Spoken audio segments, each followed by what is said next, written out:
వీరితో కూడా కొందరు స్త్రీలను యేసు తల్లి అయిన మరియయు ఆయన సహోదరులను ఏక మనసుతో ఎడతెగక ప్రార్థన చేయుచుండిరి. మరలా చదువుతున్నాను. అపోస్తుల కార్యం గ్రంథము 1వ అధ్యాయము 14వ వాక్యం. వీరితో కూడా కొందరు స్త్రీలను యేసు తల్లి అయిన మరియయు ఆయన సహోదరులను ఏక మనసుతో ఎడతెగక ప్రార్థన చేయుచుండిరి. ప్రభువు తన పరిశుద్ధ వాక్యమును మన కొరకు ఆశీర్వదించును గాక. అందరూ ఆమేన్ చెప్పండి. అందరూ స్తోత్రం చెప్పండి. హల్లెలూయా. ప్రభు మనల్ని ప్రేమించి ఈరోజు కూడా ఆయన వాక్యమును వినటానికి, ప్రభు సందేశమును వినటానికి ప్రభు మనకి ఎంతో కృప చూపుతూ ఉన్నారు. ఈ సంవత్సరానికి ఇది మొట్టమొదటి ఉపవాస ప్రార్థన అయి ఉన్నది. ఈ మొదటి ఉపవాస ప్రార్థనలో మీరందరూ అలాగే మనమందరము చేరి కూడి ప్రభువుని ఆరాధించుకుంటానికి, పాటల ద్వారా ఆయన నామాన్ని కనపరుచుకుంటానికి, అలాగే దేవుని వాక్యములోనికి నడిపించబడటానికి ప్రభు మనకెంతో కృప చూపించారు. చాలా మంది ప్రార్థనకు రావాలి అనుకుంటారు కానీ రాలేరన్నమాట. చాలా మంది ముందు రోజు నేను వెళ్ళాలి అని భావించుకుంటారు కానీ ఏదో ఒక ఆటంకం రావటం వలననో, లేదంటే వారి మనసులో ఏదో ఒక బాధ కలగటం వలననో, ఇంట్లో పని సరి అయినటువంటి సమయానికి అవ్వకపోవటం వలననో, సంథింగ్ రీజన్, కారణం ఏదైనా కానీ వారు సన్నిధికి లేదా ప్రార్థనకు రాలేకపోతూ ఉన్నారు. ఈరోజు మనం అందరం ఇక్కడికి వచ్చామంటే వచ్చింది మనం కాదు కానీ తెచ్చింది దేవుని కృప. స్తోత్రం చెప్పండి. మనం రావటానికి ప్రభు కృప సహాయం చేసింది అన్నమాట. అందుకే పౌలు గారు తన పత్రికలో రాస్తూ అంటాడు, వీరందరికంటే నేను ఎక్కువగా ప్రయాసపడితేనే, అయినను ప్రయాసపడినది నేను కాదు, నాకు తోడయ్యున్న దేవుని కృపయే. ఇలా ప్రభువు కృపయే నాకు తోడుగా ఉంది ప్రయాసపడటానికి. అలాగే ఈ స్థలంలో ఈ పగలు మనమందరము కూడి చేరి ప్రభువుని ఆరాధించుకుంటానికి మనకి సహాయం చేసింది ఎవరంటే ప్రభు కృప. As a grace of God. చెప్పండి మీ పక్కనతో, యేసయ్య కృప వల్ల నువ్వు వచ్చేవని చెప్పండి. యేసయ్య కృప వల్ల నేను వచ్చానని చెప్పండి. చేపట్టుకొని చెప్పండి, యేసయ్య కృప వల్ల నేను రాగలిగాను, యేసయ్య కృప వలన నేను మాట్లాడగలుగుతూ ఉన్నాను. మనమందరం ఆయన కృప వల్ల రాగలిగాం. రైట్. సంక్షిప్తంగా నేను దేవుని వాక్యాన్ని మీకు ఇస్తాను. వీరితో కూడా కొందరు స్త్రీలను యేసు తల్లి అయిన మరియయు ఆయన సహోదరులను ఏక మనసుతో ఎడతెగక ప్రార్థన చేయుచూ ఉండిరి అని వాక్యం చెప్తూ ఉంది. ఇక్కడ ప్రియమైన స్త్రీ పురుషులారా, ఈ మాట యేసు ప్రభు వారు సమస్త మానవాడి నిమిత్తమై కల్వరి శిలువలో ప్రాణత్యాగం చేసి ఆయన తన ప్రాణాన్ని ధారపోసి మనందరి కొరకు సమాధి చేయబడి సమాధిలో నుండి తిరిగి లేచిన తరువాత ఆయన పరలోకానికి ఆరోహణమై వెళ్ళినాక జరిగినటువంటి ఒక అద్భుతమైన సంఘటన లేదా వృత్తాంతముగా మనం ఇక్కడ చూడగలం. యేసు ప్రభు వారి శిష్యులు మరియు కొంతమంది స్త్రీలు చేరి ప్రార్థన చేస్తూ ఉన్నట్లుగా మనము చూస్తాం. 13వ వాక్యం. వారు పట్టణములో ప్రవేశించి తాము బస చేయుచుండిన మేడ గదిలోనికి ఎక్కిపోయిరి. వారెవరనగా అని యేసుప్రభు వారి యొక్క శిష్యుల జాబితా ఇవ్వబడిందన్నమాట. పేతురు, యోహాను, యాకోబు, అంద్రెయ, ఫిలిప్పు, తోమా, బర్తలోమయి, మత్తయి, అల్ఫై కుమారుడైన యాకోబు, జెలోతి అనబడిన సీమోను, యాకోబు కుమారుడగు యోధ అనువారు. వీరందరూ అంటూ ఉన్నాడు. వీరందరూ వీరితో కూడా, వీరందరూ మరియు వీరితో కూడా. వీరందరూ అంటే ఎవరు? యేసు ప్రభు శిష్యులైనటువంటి 12 మంది జాబితా అన్నమాట. వీరందరూ యేసు ప్రభు శిష్యులు మరియు శిష్యులతో కొందరు స్త్రీలు అంటూ ఉన్నాడు. వీరందరూ వీరితో కూడా కొందరు స్త్రీలను యేసు తల్లి అయిన మరియయు ఆయన సహోదరులను ఏక మనస్సుతో ఎడతెగక ప్రార్థన చేయుచు ఉండిరి. వారందరూ ఏక మనస్సుతో, ఏ మనస్సుతో? అందరూ చెప్పండి, మొక్కులు చెప్పండి అయ్యా. ఏ మనస్సుతో? ఏక మనస్సుతో. అక్కడ 10 కంటే ఎక్కువ మంది ఉన్నను, 10 మంది కంటే, 20 మంది కంటే, 30 మంది కంటే, అంతకంటే ఎక్కువ సంఖ్య ఉన్నను, ఎక్కువ మంది ఉన్నను, వారందరూ ఒకే మనసుతో, వారందరూ ఒకే హృదయమును కలిగి ప్రార్థన చేస్తూ ఉన్నట్లుగా మనం ఇక్కడ చదువుతాం. దేవుని ప్రజలారా, ప్రభువు తన పిల్లల జీవితాలలో కార్యాలు జరిగించటానికి, అలాగే లోకరీత్యా లోక సంబంధముగా ఏదైనా ఒక కార్యమును సాధించటానికి ప్రభువు వారిలో చూసేది ఏమిటంటే ఏక మనసు. స్తోత్రం చెప్పండి. ఏక మనసు. ఏ మనసు? ఒకే హృదయం, ఒకే మనసు. అక్కడ 10 మంది ఉన్నా ఒకే మనసు ఉండాలి, 100 మంది ఉండా ఒకే మనసు ఉండాలి, 1000 మంది ఉండా ఒకే మనసు ఉండాలి. యాజ్ ఎ కమ్యూనిటీ లేదా కమ్యూనియన్ అంటే ఒకే మనసు, ఒకే హృదయము, ఒకే ఆలోచన, ఒకటే తలంపును కలిగి మనం ముందుకు నడిచినప్పుడు ఆ కుటుంబమైనా, ఆ వ్యవస్థ అయినా, ఆ పార్టీ అయినా, ఆ ఉద్యమమైనా, ఆ గ్రామమైనా, ఆ వాడైనా, ఆ వ్యాపారమైనా, ఆ ఆఫీస్ అయినా, ఆ సంఘమైనా అది ముందుకు నడిపించబడుతుంది. Praise the lord. కుటుంబంలో 4 ఉన్నప్పుడు 4 మనసులు ఉన్నాయి అనుకోండి, ఆ కుటుంబం ముందుకు నడిచిద్దా? సంఘంలో 10 మంది 10 తలంపులు కలిగి ఉన్నారనుకోండి, ఆ సంఘం ముందుకెళ్ళిద్దా? గ్రామంలో ఎవరికి వాళ్లే ఉన్నారనుకోండి, ఆ గ్రామం డెవలప్ అయిద్దా? నో. ఏంటి ఇక్కడ పనులు జరగలేదు, రోడ్లు వేయలేదు, సిమెంట్ రోడ్లు లేవు, కరెంటు స్తంభాలు లేవు, లైట్లు లేవు సరిగ్గా అంటే అక్కడ వాళ్ళు చెప్పే మాట ఏమిటంటే, ఎవరికి వాళ్ళు అందరూ ఏం చెప్తారంటే మా ఊరోళ్ళకి తలకాయలు గలవండి అంటారు. ఏం గలవు? తలకాయలు గలవు. తలకాయలు అయితే ఉన్నాయి కానీ తలకాయలు మాత్రం కలవు. అంటే ఒకే మనసు ఉండదు, వాళ్ళకి ఏక హృదయం ఉండదు, ఏక మనసు ఉండదు. అలాగే దేవుని సంఘములో కూడా ఏక మనసు లేకపోతే దేవుని కార్యాలు జరగవు. ఏక మనసు ఉంటేనే దేవుడు తన కార్యాలు జరిగిస్తాడు. అందుకనే ప్రభు మత్తయి సువార్త 18వ అధ్యాయంలో ఒక అద్భుతమైనటువంటి విషయాన్ని ప్రభు అక్కడ జ్ఞాపకం చేస్తా ఉన్నాడు. రండి పరిశుద్ధ వాక్యముల నుండి 18వ అధ్యాయము. ప్రియమైన వారలారా, ఇలాగ చదువుతూ ఉన్నాను. 19వ వాక్యం. మరియు మీలో ఇద్దరు తాము వేడుకొను దేనిని గూర్చి అయినను భూమి మీద ఏకీభవించిన యెడల అది పరలోకమందున్న నా తండ్రి వలన వారికి దొరుకునని మీతో చెప్పుచున్నాను. స్తోత్రం చెప్పండి. ఏం చేసిన యెడల? ఏకీభవించిన యెడల.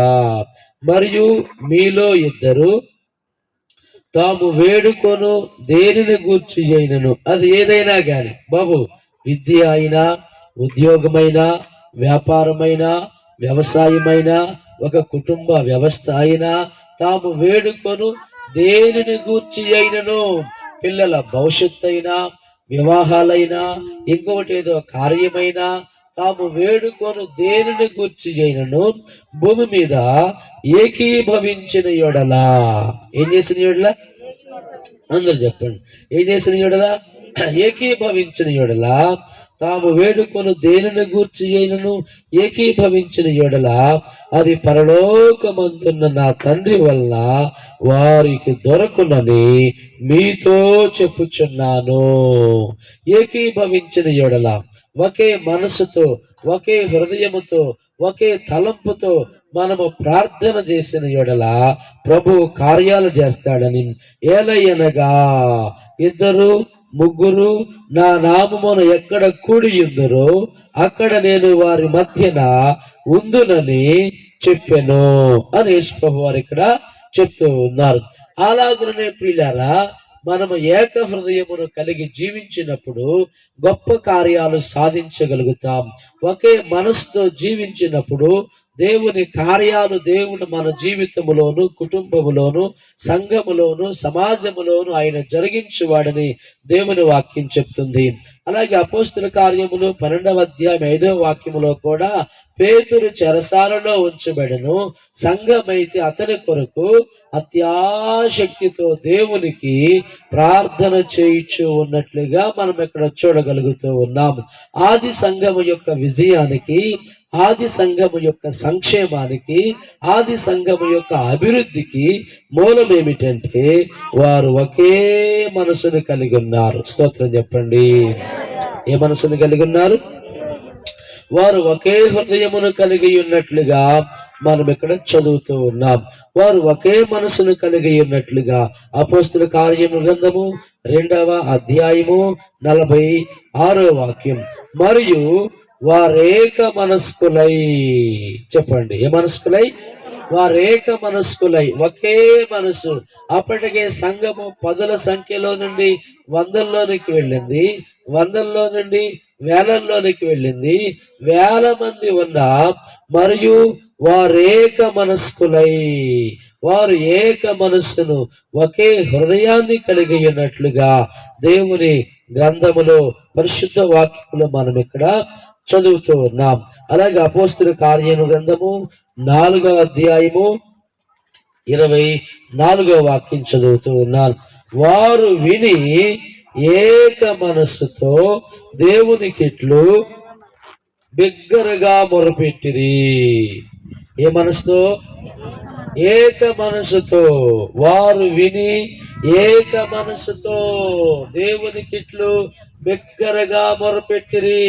అక్కడ స్త్రీలు ఉన్నారు, పురుషులు ఉన్నారు, యవనస్తులు ఉన్నారు, పిల్లలు ఉన్నారు, పెద్ద వయసు కలిగిన వారు ఉన్నారు.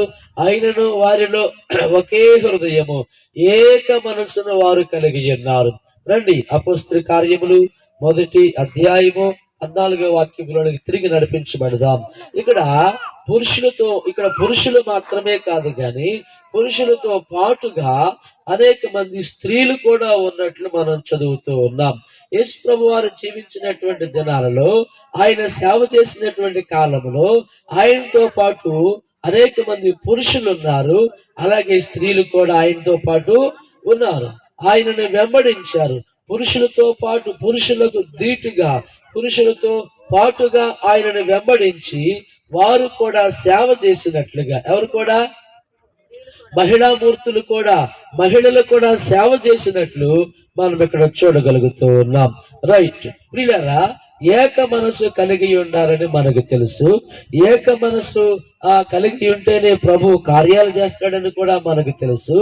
ఏక మనసు లేకపోతే మనము ఓడిపోతాము అని కూడా మనకు తెలుసు. కానీ ఏక మనసు కలిగి ఉండలేకపోతున్నాం. అవునంటారా కాదంటారా? చెప్పండి, అవునంటారా కాదంటారా? మరి ఏక మనసు కలిగి ఉండటం ఎలా? ఇది ఎలా సాధ్యం అవుతుంది ఒక కుటుంబంలో? How to possible? ఎలా సాధ్యమవుతుంది? ఇది ఎలా నెరవేర్చబడుతుంది? ఇది రండి పరిశుద్ధ వాక్యంలోనికి నడిపించబడదాం. రోమాపత్రిక 12వ అధ్యాయము 10వ వాక్యం చదువుతూ ఉన్నాను. రోమాపత్రిక 12వ అధ్యాయం 10వ వాక్యం. సహోదర ప్రేమ విషయములో ఒకని యందొకడు అనురాగము గలవారై, వినాలి, ఏక మనసు కలిగి ఉండటం ఎలాగో చెప్తున్నా, రాసుకోండి, ఇంటికి వెళ్ళినాక అధ్యయనం చేయండి. ఏక మనసు కలిగి ఉండటం ఎలా? ఇది ఎలా సాధ్యమవుతుంది? ఇది ఎలా నెరవేర్చబడుతుంది? ఎలా ఈ కార్యం జరుగుతుంది అని గనక ఆలోచన చేస్తే, సహోదర ప్రేమ విషయములో ఒకని యందొకడు అనురాగము కలవారై, ఏక మనసు కలిగి ఉండటానికి మూలం, సూత్రం ఏమిటంటే ఒకని యందొకడు ప్రేమ కలిగి ఉండాలి. ఏం కలిగి ఉండాలి? అందరూ చెప్పండి, ఏం కలిగి ఉండాలి? ఒకని యందొకడు అనురాగము గలవారై. ఏం గలవారై అయ్యా? అమ్మ, అనురాగము అంటే ప్రేమ కలిగిన వారై, ప్రేమ కలిగి ఉండటం ద్వారా మనము ఏక హృదయాన్ని కాపాడుకోగలం. ఏ వ్యవస్థలోనైనా ప్రేమ ఎప్పుడైతే తగ్గిపోతుందో, చెప్పండి ఏం తగ్గిపోయింది? ప్రేమ ఎప్పుడైతే తగ్గిపోతుందో అప్పుడే ఆ కుటుంబంలోనైనా ఆ వ్యవస్థలోనైనా గొడవలు, అల్లర్లు, అనుమానాలు మొదలవుతాయి అన్నమాట. ప్రేమ ఉన్నంత కాలము గొడవలు ఉండవు, ప్రేమ ఉన్నంత కాలము అల్లర్లు ఉండవు, ప్రేమ ఉన్నంత కాలము అనుమానాలు ఉండవు, ప్రేమ ఉన్నంత కాలము అక్కడ మరి ఒకరినొకరు సాధించుకోవటాలు ఉండవు. ప్రేమ ఎప్పుడైతే తగ్గుతుందో, ఎక్కడ చెప్పండి చెప్పండి ఎక్కడైనా కుటుంబంలోనైనా, సంఘములోనైనా, వ్యాపారములోనైనా, టీం వర్క్ లోనైనా, బృందముగా పనిచేయడంలోనైనా ప్రేమ ఎప్పుడైతే తగ్గుతుందో, ప్రేమ రాహిత్యం, ప్రేమహీనత ఎప్పుడైతే వస్తుందో అప్పుడు అక్కడ గొడవలు, అల్లర్లు, అనుమానాలు, సాధించుకోవటాలు జరుగుతాయి అన్నమాట. రండి సామెతల గ్రంథము 10వ అధ్యాయము, సామెతల గ్రంథము 10వ అధ్యాయము 12వ వాక్యం చదువుతూ ఉన్నాను. పగ కలహమును రేపును, ప్రేమ దోషములన్నిటినీ కప్పును. అలాగే 11వ సామెతలు 13వ వాక్యం కూడా చదువుతూ ఉన్నాను.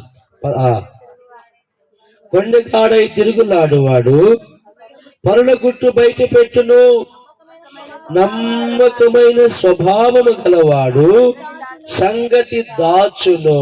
చూసారు ఏం చెప్తున్నాడు ఇక్కడ?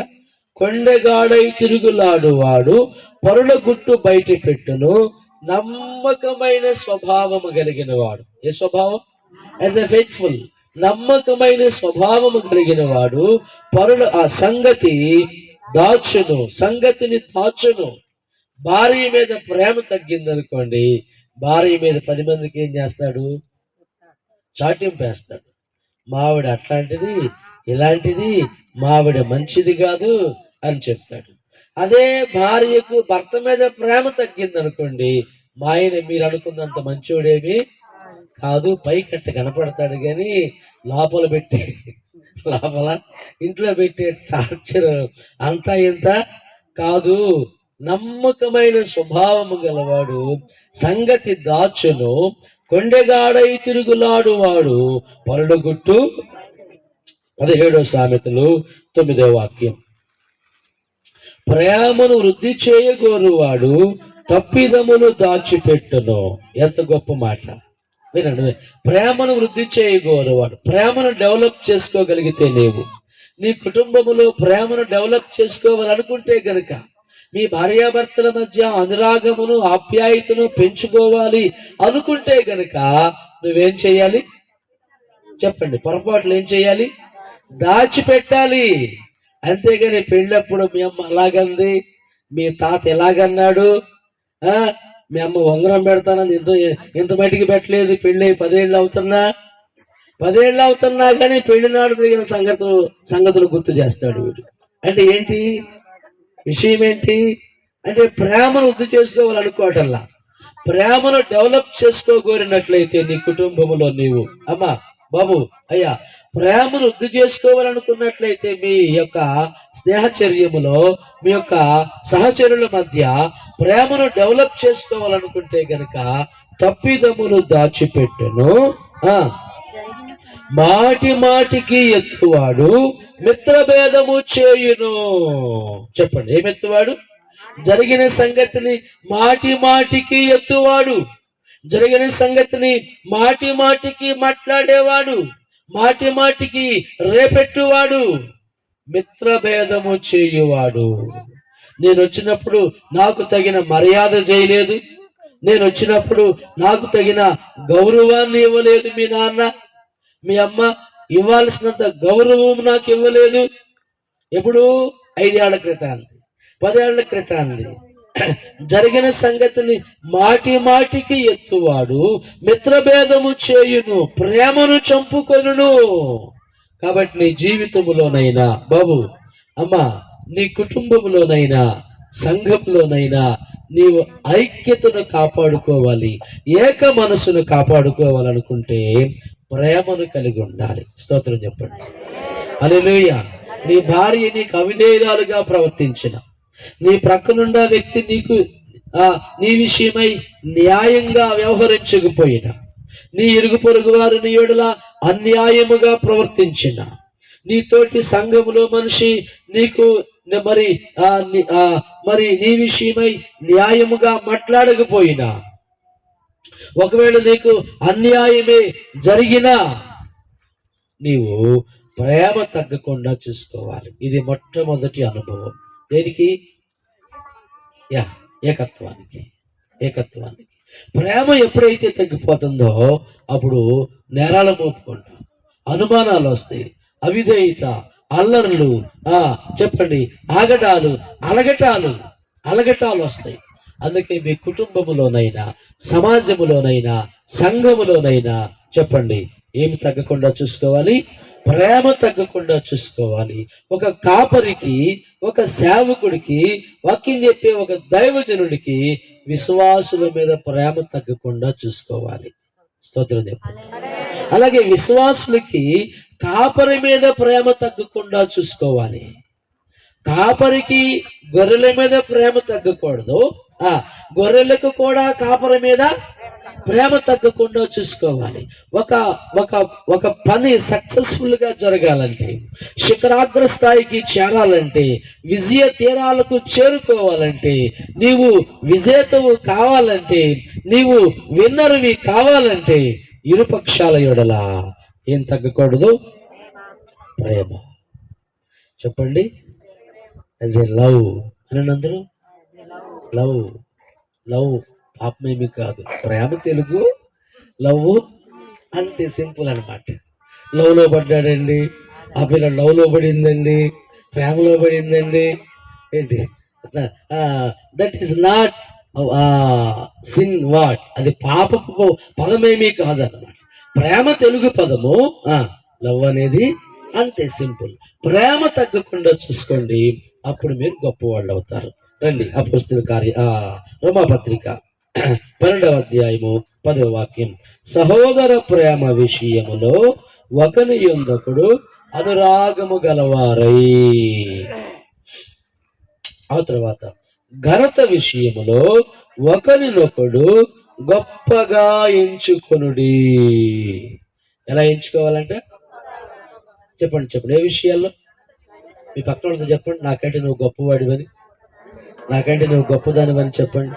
చేపట్టుకొని చెప్పండి, నాకంటే నువ్వు గొప్పదానివి. You're very great women. నాకంటే నువ్వు గొప్పదానివి. చెప్పండి అయ్యా, చేతులు పెట్టుకొని చెప్పండి, చేపట్టుకోండి, మీ పక్కన చేపట్టుకోండి. నాకంటే నువ్వు గొప్పవాడివి, నాకంటే నువ్వు గొప్పదానివి. ఎవరితో చెప్పి ప్రసన్న? ఎవరితో చెప్పావు? ఎవరికైనా చెప్పారా?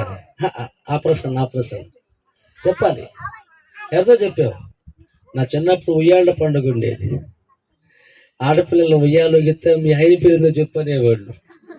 అలా చెప్పిందాక ఊపేవాళ్ళు. అట్లాగే మీరు చెప్పిందాక చెప్పాలి. నాకంటే నువ్వు గొప్పదాని, యూఆర్ వెరీ గ్రేట్ ఉమెన్ చెప్పాలి. అప్పుడే మనం గొప్ప కార్యాలను సాధించగలం, అప్పుడే మనం విజయానికి చేరుకోగలం. ఇక్కడ ఘనత విషయములో, ఏ విషయములో? ఘనత విషయములో ఒకని యందొకడు ఒకరినొకడు గొప్పగా ఎంచుకొనుడి.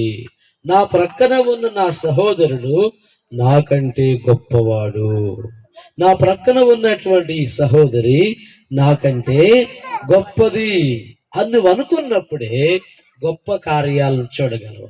నా ప్రక్కన కూర్చుని సహోదరుడు నాకంటే అధముడు, లేదంటే ఇస్త్రీ లేకుండా బట్టలు వేసుకొని వచ్చాడు, జేబులో పెన్ను లేకుండా వచ్చాడు, ప్యాంట్ జేబులో కర్చీఫ్ లేకుండా వచ్చాడు, ఇంకొకటి ఏదో లేకుండా వచ్చాడు అని అనుకుంటే కుదరదు. ఎవరికి వారము మన ప్రక్కనోళ్ళని గొప్పగా ఎంచుకోవాలి. నా ప్రక్కనుండా మనిషి అనారోగ్యంతో ఉంది, నా ప్రక్కనుండా మనిషి అనారోగ్యంతో ఉన్నాడు, ఈ రోగం నాకెక్కడ అంటుకునిద్దో అనుకుంటే నీవు గొప్ప కార్యాలను సాధించలేవు. ఎవరికి వాళ్ళం నా ప్రక్కనుండా వ్యక్తి నాకంటే, అంతేగాని వాడిదే ఉంది వెధవ, వాడిదే ఉంది. ఇంకా పనికి మాలినవాడు, లేదంటే అక్కరకు రానివాడు అని ఎప్పుడు అనుకోకూడదు అన్నమాట. ఎవరైతే మనకు వీళ్ళు అసలు పనికిరారు, అక్కరకు రారు అని భావించుకుంటామో ఏదో ఒక రోజు వాళ్ళే మనకు పనికొచ్చేటట్టు చేస్తాడు దేవుడు. స్తోత్రం చెప్పండి. హల్లెలూయా. ఒక ఊరిలో ఒక పాస్టర్ గారు సేవ చేస్తా ఉన్నారు. అదే ఊరిలో ఏ పని బాట లేకుండా తిరిగే ఒక వ్యక్తి ఉన్నారు. ఆయనకు భార్య బిడ్డలు ఉన్నారు. పని చేయడు, కుటుంబాన్ని పోషించడు, పైగా బాగా త్రాగుతాడు. As a drinker, full drinker. అందరూ ఆ ఊరి వాళ్ళు అందరూ పనికి మాలినోడు, దేనికి పనికి రాడు, అక్కరకు రానోడు, పనికి ఉపయోగం లేనోడు అని భావించుకుంటారు. ఒకరోజు పాస్టర్ గారు బండి మీద వేగంగా ఇంటికి వెళ్తా ఉన్నాడు అనమాట. ఆయన తన పని ముగించుకొని వేగంగా ఇంటికి వెళ్తా ఉన్నాడు. ఆ వెళ్ళేటటువంటి క్రమంలో ఇంటికి వెళుతూ వెళుతూ వెళుతూ ఇంటికి వెళ్ళాడు. ఆయన ఇంటికి వెళ్ళగానే ఇంటి తాళం ఎక్కడో పడిపోయింది ఆ వేగంగా వచ్చేటటువంటి క్రమంలో. ఈయన ఇంట్లోకి వెళ్దామంటే ఏం లేదు, తాళం. ఎంతసేపు ఉన్నా బయట కూర్చున్నాడు. ఏం చేయాలి ఇప్పుడు? తాళం పగల కొట్టాలా, ఏం చేయాలి, సుత్తి కావాలి, ఒక బెచ్చేరాయి వీటి కోసం దౌలాడుకుంటున్నాడు. ఈలోపుగా ఆ గ్రామంలో దేనికి పనికిరాడు అనుకున్న వ్యక్తి వచ్చాడు. స్తోత్రం చెప్పండి. పాదిరి గారు నేను వస్తా ఉంటే తాళం దొరికిందండి, ఎవరిదో, మీ దగ్గరికి 10 మంది వస్తారు కదా, సంఘస్థులు, స్త్రీలు, పురుషులు, యవనస్తులు వస్తారు కదండి, ఎవరిదో కాస్త అడిగి ఇవ్వండి సార్ అని పాదిరి గారికి ఇచ్చాడు. స్తోత్రం చెప్పండి. ఎవరికి పనికిరాడు అనుకున్నవాడు ఎవరికి పనికొచ్చాడు? పాదిరి గారికి పనికొచ్చాడు. Praise the lord. కాబట్టి మనం ఎవరిని కూడా తక్కువ అంచనా వేయకూడదు, ఎవరిని కూడా విలువ లేని వారుగా చూడకూడదు. మన ప్రక్కనుండా ప్రతి వ్యక్తి మనకంటే అలా ఎంచుకున్నప్పుడే నీ కుటుంబము, నీ సంఘము, నీ గ్రామము, నీ వ్యవస్థ, నీ దేశము, నీ పట్టణము దీవించబడుతుంది అన్నమాట. ఘనత విషయములో, ఏ విషయంలో? ఘనత విషయములో ఒకని యందొకడు గొప్పగా, భార్యాభర్తలు కూడా. భార్య చెప్పింది, నేను రాకముందు మీ తాతకి ఏమి లేదురా, ఇప్పుడు ఉన్నదంతా ఎవరు తెచ్చింది? నేను తెచ్చిందే. నేను రాకముందు 3 ఎకరాలు ఉంది మీ తాతకి, నేను వచ్చినాక 30 ఎకరాలు చేసే. ఆయనదే ఉందండి, ఏం లేదండి, సొన్నే. ఆయనకి ఇస్తే ఏంటి? సున్నా పెడతాడు. ఆయనకి అప్పచెప్పేవంటే బీరువా తాళం ఆయనకి అప్పచెప్పేవంటే 0 పెడతాడు. సున్నే. ఇక తాగుడికి, తిరుగుడికి, అన్నిటికి ఆగం చేసి 0 చేస్తాడు. ఆయనదేమీ లేదు, అంతా నాదే అయ్యా, నాదే. నా చేతికి వచ్చి నాకే బాగుపడింది. Praise the lord. నా చేతికి వచ్చి నాకే 1 రూపాయి పచ్చగా కడకడలాడుతా కనపడతా ఉందంటే నా చేతికి వచ్చి నాకే. చాలా మంది స్త్రీలు, మహిళలు చేసే పొరపాటు ఇది. అలాగే చాలా మంది పురుషులు చేసే పొరపాటు ఇది. ఆమె ఏమీ లేదు, ఆమె ఏమి తేలా. ఇప్పుడు వచ్చేటప్పుడు 15 ఏళ్ళకు కూడా, పెళ్ళైన 15 ఏళ్ళకు కూడా ఏమి తేలేదండి. వట్టి చేతులతో ఊగులాడుకుంటూ వచ్చింది. ఇదంతా నాది. ఎవరిది? ఏం పెట్టలా, మా అత్త ఏం పెట్టలా, మా మామ ఏం పెట్టలా. ఒక కోడి పెట్ట ఒకటి ఇచ్చాడు. ఏమిచ్చాడు? కోడి పెట్ట చాలదా బాగుపడాలనుకున్నవాడికి? అయ్యా కోడి పెట్ట చాలదయ్యా. ఒకటి కోడి పుంజు 9 లక్షలకు అడిగాడు. ఎన్ని లక్షలకి? 9 లక్షలకు అడిగాడు. పెద్ద కోడి పుంజు కానీ సంథింగ్ పెట్ట కానీ ఏదన్నా కానీ 9 లక్షలకు అడిగాడు. 9 లక్షలకు అడిగితే ఈయనన్నాడు, బాయ్ నేను ఈయనన్నాడు. పక్కనవాడు అన్నాడు, అరే 9 లక్షలకు అడుగుతున్నాడు రా, ఈపోయావా అన్నాడు. ఈ కోడి గల్లవాడు అన్నాడు, ఈ కోడిని అమ్ముకుంటే నాకు 9 లక్షలు వస్తాయి. ఈ కోడిని పొదగేస్తాను అనుకో 9 పిల్లలు పెడతాయి. కోడి పొదగెత్తే 9 పిల్లలు పెడతాయి. ఆ 9 అమ్ముకున్నాను అనుకో 9 ఎంతమ్మా? 9 × 9 అంతేనంటారా? అంటే 80 లక్షలు వస్తాయిగా. కోడిగానే ఉండిద్దిగా, కోడిగానే ఉండిద్ది. దాని పిల్లల్ని నమ్ముకుంటే నాకు బాగుపడాలనుకున్న వాడికి అభివృద్ధి చెందాలనుకున్న వాడికి కోట్లు అవసరం లేదు, బాగుపడాలనే మనసు ఉంటే చాలు. స్తోత్రం చెప్పండి. డెవలప్ అవ్వాలనుకున్న వాడికి ఎవరో ఏదో ఇవ్వలేదు అనుకోకూడదు. నేను మరి బాగుపడాలి, యాజ్ ఇంప్లిమెంట్ అవ్వాలి, నా కుటుంబం, నా పిల్లలు నేను ముందుకి తీసుకెళ్ళాలి, నా కుటుంబాన్ని ముందుకు తీసుకెళ్ళాలి నేను అనుకుంటే చాలు, నువ్వు బాగుపడతావు. స్తోత్రం చెప్పండి. ఎవరో ఇవ్వలేదు, చేయలేదు, తేలేదు అనుకోవటం కాదు, బాగుపడాలని కోరిక ఉండాలి. ఒకరిని ఒకడు ఎలా ఎంచుకోవాలి? గొప్పగా. చెప్పండి చెప్పండి, గొప్పగా ఎంచు. ఇంకొక విషయం చెప్పి ముగిస్తాను. ఒక దేశపు విక్టోరియా మహారాణి ఎలిజబెత్ రాణి ఒకసారి ఇంగ్లాండ్ దేశపు రాణి, ఆమె రాణిగా పనిచేస్తా ఉంది. ఇంగ్లాండ్ దేశపు రాణి ఇలాగే వచ్చి ఆరాధనలో కూర్చుంది. స్తోత్రం చెప్పండి. ఆరాధనలో కూర్చుంది. లేకే అప్పటికే ఉన్నటువంటి ఆమె తన పక్కన కూర్చున్న రాణి, అమ్మో, షీఈ్ నాట్ ఆర్డినరీ ఉమెన్, ఈమె సామాన్యురాలు కాదు, దేశాన్ని పరిపాలించే పరిపాలకురాలు, మహారాణి ఈమె, అమ్మో నా పక్కన వచ్చి కూర్చుంది అని చెప్పి ఆమె వెళ్ళి ఇంకొక చోటు కూర్చుంది అన్నమాట. ఎవరు? సాధారణ మహిళ, సామాన్య మహిళ. అప్పుడు ఇంగ్లాండ్ దేశ మహారాణి మళ్ళీ వెళ్ళి ఆమె పక్కనే కూర్చుంది. మళ్ళీ రెండోసారి కూడా వెళ్ళి ఆమె పక్కనే కూర్చుంది. ఆమెకి ఇంకా భయం పుట్టింది, అమ్మో మళ్ళీ వచ్చి నా పక్కన కూర్చుందని. ఆమె రెండోసారి కూడా లెగిచి ఇంకొక చోటుకి వెళ్ళి కూర్చుంది. ఇంగ్లాండ్ దేశం మహారాణి రెండోసారి కూడా మళ్ళీ వెళ్ళి ఆమె పక్కనే కూర్చుంది. మూడోసారి కూడా. అప్పుడు ఆమెకి ఇంకా భయం ఎక్కువైంది. అప్పుడు మూడోసారి ఎక్కడ లెగిచిద్దు అని చెప్పి అప్పటికే మహారాణి అంది, ఆ సాధారణ మహిళ చెవులో చెప్పింది, అమ్మాయి కృపాకర్ కమ్ కమ్.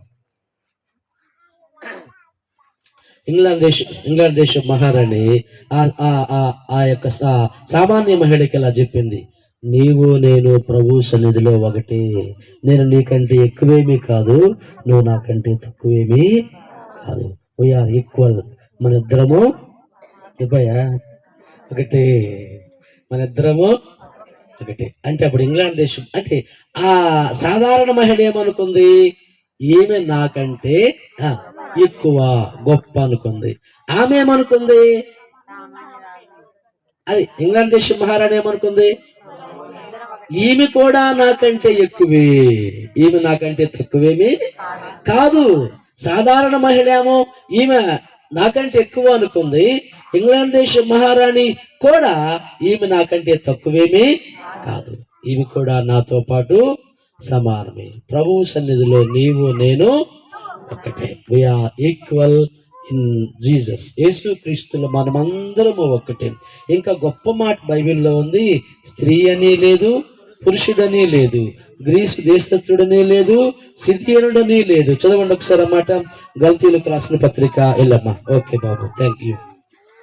పౌలు గల్తీ సంఘానికి రాసినటువంటి పత్రిక పరిశుద్ధ వాక్యంలో నుండి 3వ అధ్యాయము 27వ వాక్యం.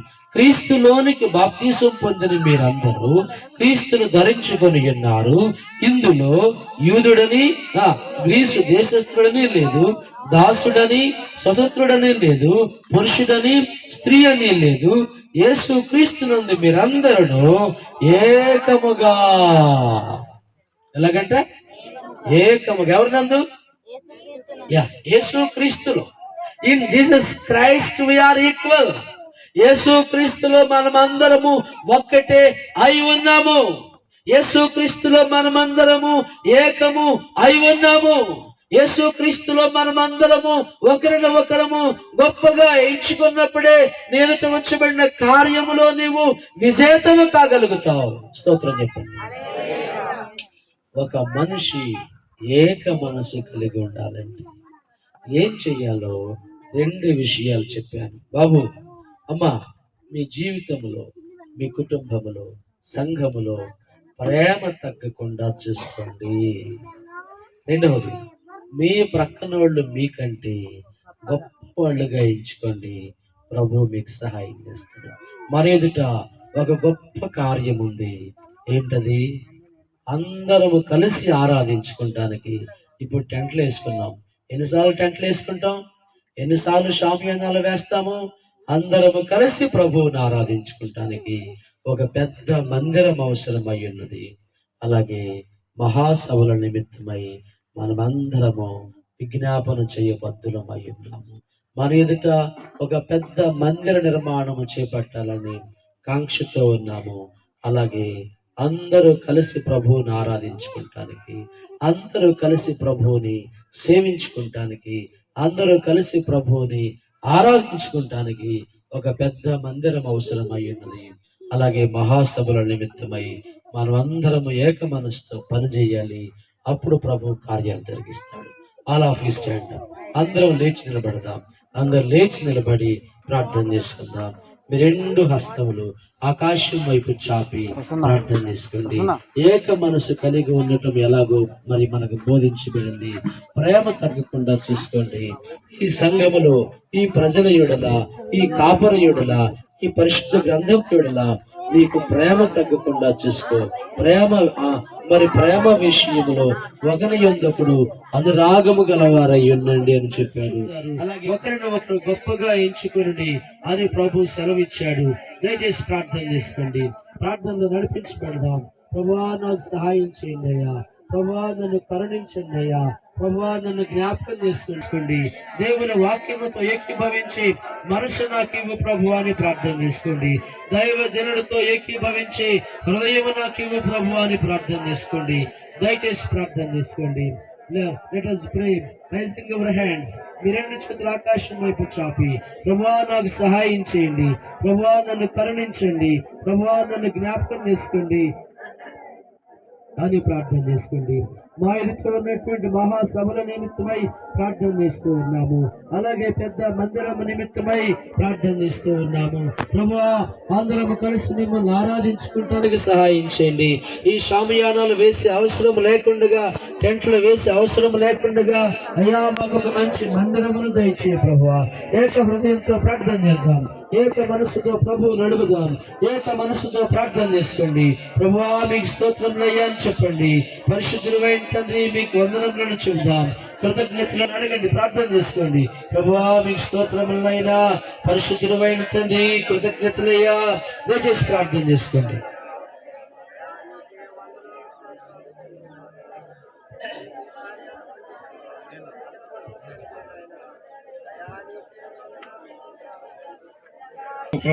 ఏకత్వం దయచేయండి ప్రభా. మీరు ఇచ్చిన ప్రభావం మొదలుగా మీరు చెప్పిన ప్రేమ బట్టి వందనాలు. 25 మాకు ఇచ్చినందుకు వందనాలు. ఏక ప్రేమ దయచేయండి, ఏక మనసు దయచేయ ప్రభు. ముందు కోటికలు జ్ఞాప చేసుకొని బలపరచండి. ఇదే మీరు మాకు ఇచ్చిన ఈ ప్రార్థన బట్టి వందనాలు. ఏక ప్రేమ ఏక మనసు దయచేయమని వందనాలు చేస్తున్నాను. కోరికలు ముందున్న ప్రభావ ఈ స్థానాల్లో ప్రభుత్వ మందిరం మాకు దయచేయమని ప్రార్థన. ముందు కోరికలు కూడా మాకు దయచేయమని ప్రార్థన. ఈ తెలియని జ్ఞానం లేని ప్రభావ గ్రహించలేని అలాగే ప్రార్థన తెలియచేతగలిపి ఆ పడుగు ప్రేమ బట్టి మనసు వందనాలు చేస్తున్నాను.